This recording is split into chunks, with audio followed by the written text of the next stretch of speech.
Hello everyone, आप सभी का स्वागत है मनीष एकेडमी यूट्यूब चैनल पर। कल की क्लास में हमने पढ़ा था प्रेजेंट इंडेफिनिट टेंस के बारे में। निगेटिव, अफर्मेटिव और इंट्रोगेटिव मैंने आपको बता दिया था, तो आज हम उसके आगे पढ़ते हैं। ठीक है, आज हम पढ़ेंगे कीवर्ड के बारे में और हम पढ़ रहे हैं प्रेजेंट इंडेफिनिट टेंस। ठीक है, उसके कुछ कीवर्ड हैं, उसको आज हम देख लेते हैं। कीवर्ड में सबसे पहले आएगा always, daily, every day, every morning,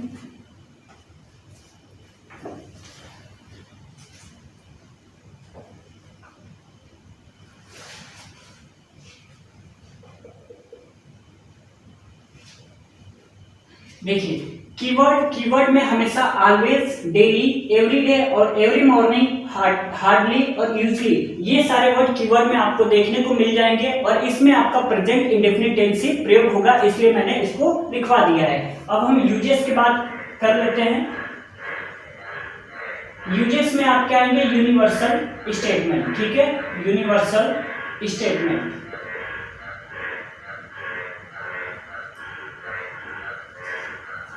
universal statement में सबसे पहला आपका हो जाएगा मैथमेटिकल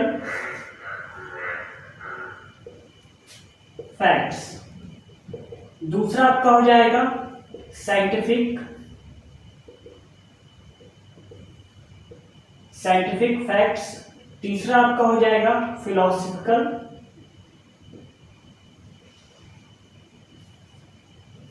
फैक्ट्स। ठीक है, बस इतना ही पढ़ना था और आपका प्रेजेंट इंडेफिनिट टेंस वो आपका समाप्त हो गया है। देखिए कीवर्ड जो लिखवाया है मैंने, always, daily, every day, every morning, usually और हार्डली, इसमें आपका प्रेजेंट इंडेफिनिट टेंस का प्रयोग होगा। जैसे एक एग्जांपल लिखते हैं, रोहन ऑलवेज, यहां पर मैंने एक ऑप्शन दिया है कम, बी ऑप्शन हो जाएगा कम्स, सी ऑप्शन हो जाएगा केम, बस इतना रखते हैं। ठीक है, यहां पर है रोहन ऑलवेज लेट, यहां पर हम क्या फिल इन द ब्लैंक्स में भरेंगे। ठीक है, कम भरेंगे, कम्स या केम, यानी सेकंड फॉर्म या ईएस वाला फॉर्म भरेंगे या तो फर्स्ट फॉर्म भरेंगे। और मैंने ये बताया था कि प्रेजेंट इंडेफिनिट टेंस में हमेशा वर्ब की पहली फॉर्म एस या ईएस का प्रयोग होता है। और मैंने यहां पर बताया कीवर्ड में क्या आया है, ऑलवेज आया है, और ऑलवेज यदि आ गया है तो प्रेजेंट इंडेफिनिट टेंस का ही प्रयोग होगा। तो प्रेजेंट इंडेफिनिट टेंस इसमें कौन सा है, तो ये आपका ये हो जाएगा, क्योंकि कम में यहाँ पर एस लगा हुआ है, तो यहाँ पर क्या भरेंगे, कम्स भरेंगे। ठीक है, एग्जाम में कभी कभी प्रश्न आ जाएगा तो उसको आप सभी ध्यान रखिएगा। जहां भी ये कीवर्ड देखने को मिलेंगे वहां पर आपका प्रेजेंट इंडेफिनिट टेंस हो जाएगा। और कुछ यूजेस में यूनिवर्सल स्टेटमेंट आते हैं जिसमें मैथमेटिकल फैक्ट्स हो जाएगा, साइंटिफिक फैक्ट्स हो जाएगा और फिलोसॉफिकल फैक्ट्स हो जाएगा, वहां पर भी प्रेजेंट इंडेफिनिट टेंस का प्रयोग होगा। ठीक है, तो आज हम आगे बात करेंगे प्रेजेंट कंटीन्यूअस टेंस के बारे में। चलिए उसको पढ़ लेते हैं। ये आपका फिनिश हो गया है, तो उम्मीद करते हैं कि प्रेजेंट इंडेफिनिट टेंस आपको क्लियर समझ में आ गया होगा। ठीक है, आज हम पढ़ेंगे present continuous tense. Present continuous tense, देखिए इसकी पहचान होती है कि जिस वाक्य के अंत में रहा है, रही है, रहे हैं और रहा हूं इत्यादि शब्द आते हैं वो आपके कौन से टेंस कहलाते हैं, तो प्रेजेंट कंटीन्यूअस टेंस कहलाते हैं। बात किया जाए इसका स्ट्रक्चर का, तो इसमें सबसे पहले सब्जेक्ट आएगा, प्लस में helping verb is am are का प्रयोग होता है, और आर का प्रयोग हमेशा हम बहुवचन के लिए करते हैं। ठीक है, तो चलिए एक एक करके हम रूल को लिख लेते हैं। अभी हमने बताया जिस वाक्य के अंत में, जिस वाक्य के अंत में रहा है, रही है, रहे हैं और रहा हूं इत्यादि शब्द आते हैं, इत्यादि शब्द आते हैं, वह कौन सा टेंस कहलाता है, तो वह प्रेजेंट कंटीन्यूअस टेंस कहलाता है। वह प्रेजेंट कंटीन्यूअस टेंस कहलाता है। ठीक है, चलिए आगे बात कर लेते हैं स्ट्रक्चर की। स्ट्रक्चर मैंने अभी अभी आपको बताया क्या होगा, सब्जेक्ट प्लस में helping verb is am are plus में मेन वर्ब की आईएनजी फॉर्म प्लस में ऑब्जेक्ट होता है। तो लिखते हैं यहाँ पे सब्जेक्ट प्लस में इज एम आर प्लस में मेन वर्ब की आईएनजी फॉर्म प्लस में ऑब्जेक्ट। ठीक है, चलिए एग्जांपल देख लेते हैं। मैंने यहां पे लिखा वह खाना खा रहा है, और मैंने एक सेंटेंस यहां पे लिखा वह खाना खा रहा था। अब यहां पर आप सभी देखकर बता सकते हैं कि वह खाना खा रहा है और वह खाना खा रहा था, ये दोनों कौन से टेंस हैं। ठीक है, ये दोनों कौन से टेंस हैं। तो सबसे पहले हमें यहां देखना है कि जिस वाक्य के अंत में क्या आया है, रहा है, रही है और रहे हैं और रहा हूं, ये आपको इन दोनों सेंटेंस में सर्च करना है। तो यहां पर रहा तो है, आपको दिख रहा है, साथ में है, तो ये कौन सा टेंस हो जाएगा, तो ये आपका प्रेजेंट कंटीन्यूअस टेंस हो जाएगा। दूसरा यदि टेंस की बात करें तो यहाँ पे रहा तो ऑलरेडी दिया हुआ है, ठीक है, हमने मान लिया, लेकिन यहाँ पर है तो नहीं है ना, यहाँ पर क्या है, था है, तो था हमेशा पास्ट में आता है। किस में आता है, पास्ट में आता है, तो ये आपका प्रेजेंट कंटीन्यूअस टेंस नहीं है, ये कौन सा हो जाएगा, पास्ट कंटीन्यूअस टेंस हो जाएगा। समझ में आया आपको, केवल है और था का फर्क है यहाँ पर, तो इसको और थोड़ा कंफ्यूजन है तो ध्यान रखिएगा, केवल है और था का ही यहाँ पर डिफरेंस है। रहा इसमें भी दिया हुआ है और रहा भी इसमें भी दिया हुआ है। तो चलिए ट्रांसलेशन बना लेते हैं पहले वाले का। वह खाना खा रहा है, इसमें सब्जेक्ट आपका क्या हो जाएगा, वह, किसकी अंग्रेजी क्या होती है, ही। उसके बाद इज एम आर लगाना है, क्या लगाना है, इज एम आर। तो आर हम बहुवचन के लिए लगाते हैं, किसके लिए, बहुवचन के लिए, और इज हमेशा एक वचन के लिए लगाते हैं, और एम हमेशा हूं के लिए लगाते हैं। यहां तक क्लियर है। अभी मैं नोट डाउन करवा के लिखवा दूंगा, आप सभी नोट डाउन कर लीजिएगा।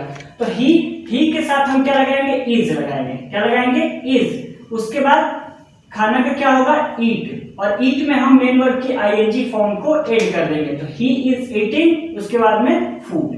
समझ में आया आपको, ही इज ईटिंग फूड। यानी आप स्ट्रक्चर को यदि याद रखते हैं, यानी आपको स्ट्रक्चर यदि अच्छे से समझ में आ गया है, तो आसानी से आप किसी भी ट्रांसलेशन को बना सकते हैं, और इसकी पहचान आप सभी ध्यान रखिएगा। तो चलिए नोट डाउन करके लिख लेते हैं कि इज एम आर का प्रयोग हम कहां पर करते हैं। एग्जाम्पल को मैं मिटा रहा हूं, समझाने के लिए बताया, ठीक है। चलिए नोट डाउन करके लिख लेते हैं। यदि सब्जेक्ट एक वचन है तब किसका प्रयोग करेंगे, इज का प्रयोग करेंगे, किसका प्रयोग करेंगे, इज का प्रयोग करेंगे। और यदि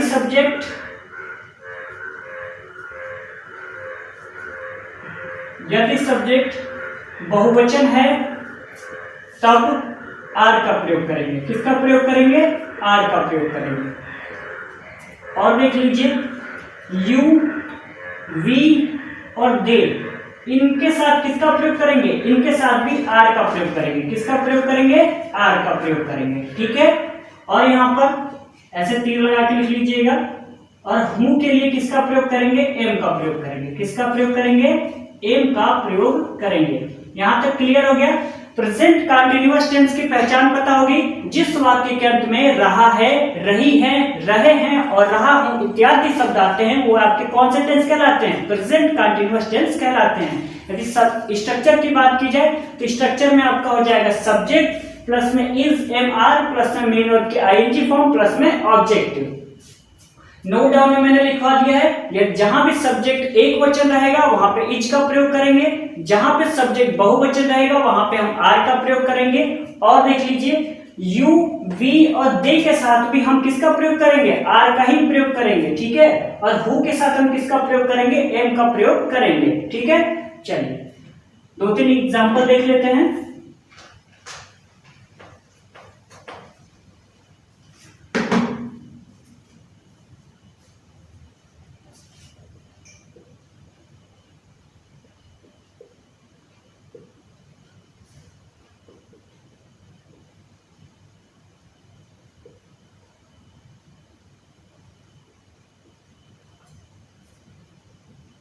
यहाँ पे लिखा हुआ एग्जाम्पल, मेरे पिताजी बाजार जा रहे हैं।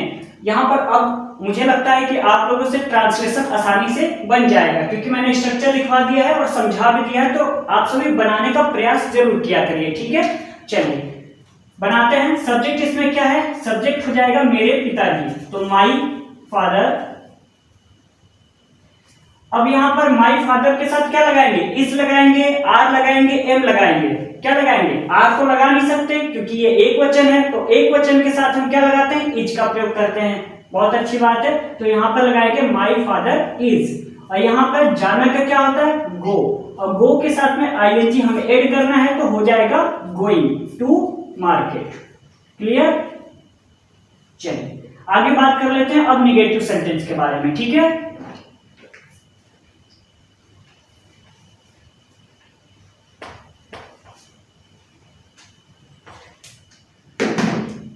हेडिंग डाल दीजिए निगेटिव सेंटेंस।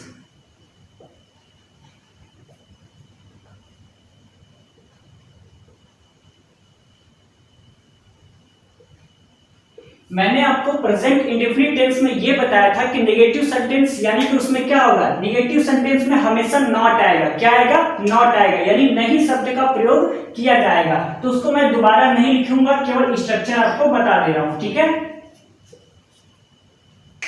यदि आपने एक टेंस को पढ़ लिया है तो आपको बहुत ज्यादा आसानी होगी, क्योंकि हमेशा अफर्मेटिव, नेगेटिव और इंट्रोगेटिव ही पढ़ना है, तो उसमें आपको केवल स्ट्रक्चर याद रखने की आवश्यकता है। ये जो इतना लैंग्वेज मैंने लिखवा रखा है कि नेगेटिव सेंटेंस में हमेशा नॉट का प्रयोग होगा, वो आपको याद करने की आवश्यकता नहीं है, हमेशा के लिए याद हो जाएगा, ठीक है।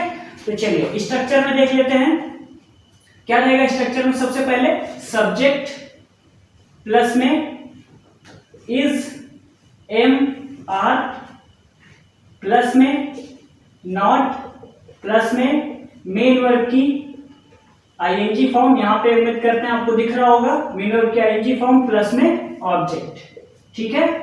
समझ में आया आपको। सब्जेक्ट प्लस में इज, एम, आर, तीनों में से कोई एक लगाना है, एक साथ तीनों मत लगा दीजिएगा, ठीक है। उसके बाद हेल्पिंग वर्ब के बाद हम सर नॉट का प्रयोग करेंगे, प्लस में मेन वर्ब की आईएनजी फॉर्म, प्लस में ऑब्जेक्ट। इसका एग्जांपल देख लेते हैं। यहां एग्जांपल लिख लेते हैं, दादाजी अखबार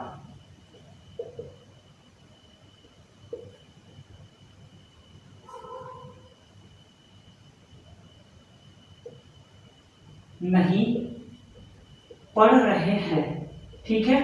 दादाजी अखबार नहीं पढ़ रहे हैं, तो अब टेंस पहचानना इजी हो गया है। कौन सा ये टेंस है, प्रेजेंट कंटीन्यूअस टेंस। कोई दिक्कत नहीं आनी चाहिए क्योंकि मैंने लैंग्वेज लिखवा दिया है। अब यहाँ पे सब्जेक्ट आपका क्या है, दादाजी, तो लिखेंगे ग्रैंडफादर, ग्रैंड फादर।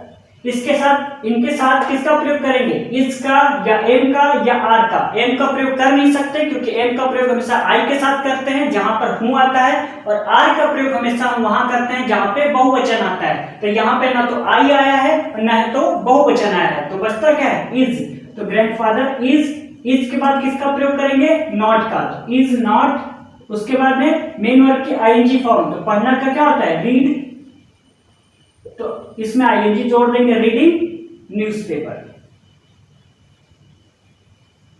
ठीक है। उम्मीद करते हैं आपको अफर्मेटिव सेंटेंस और नेगेटिव सेंटेंस क्लियर समझ में आ गया होगा। तो कल की क्लास में हम इंट्रोगेटिव सेंटेंस और कुछ कीवर्ड है उसको हम देख लेंगे। तो आप सभी रिवीजन जरूर कर लीजिएगा और चैनल को सब्सक्राइब कर लीजिए यदि आपको वीडियो अच्छा लगता है तो, ठीक है। और अपने दोस्तों में भी इस वीडियो को शेयर कर सकते हैं। अभी तक टेंसेस मैंने 2 क्लासेस अपलोड कर दी हैं, यदि आपने नहीं देखा है तो उसको आप सभी देख लीजिएगा। मैं उसका लिंक डिस्क्रिप्शन में दे दूंगा, या तो आप चैनल पर विजिट करके देख लीजिएगा, तभी आपको क्लियर टेंस यहाँ पे आपको समझ में आएगा। यदि आप बीच से पढ़ना स्टार्ट करते हैं तो आपको नहीं समझ में आएगा। हाँ, present continuous tense, present indefinite tense ये समझ में आ जाएगा, लेकिन आपको टेंस पहचानना ये नहीं आ पाएगा, ठीक है। पेपर में यदि टेंस आता है तो यही होगा कि आप देखते रह जाएंगे कि कौन सा टेंस है, हमें नहीं आता और छोड़कर चले आएंगे। तो इससे अच्छा है कि 10 मिनट की क्लास है, उसको बेसिक आप पढ़ लीजिए तो क्लियर आपको समझ में आ जाएगा। तो ठीक है, कल की क्लास में मिलते हैं, तब तक के लिए बहुत बहुत धन्यवाद।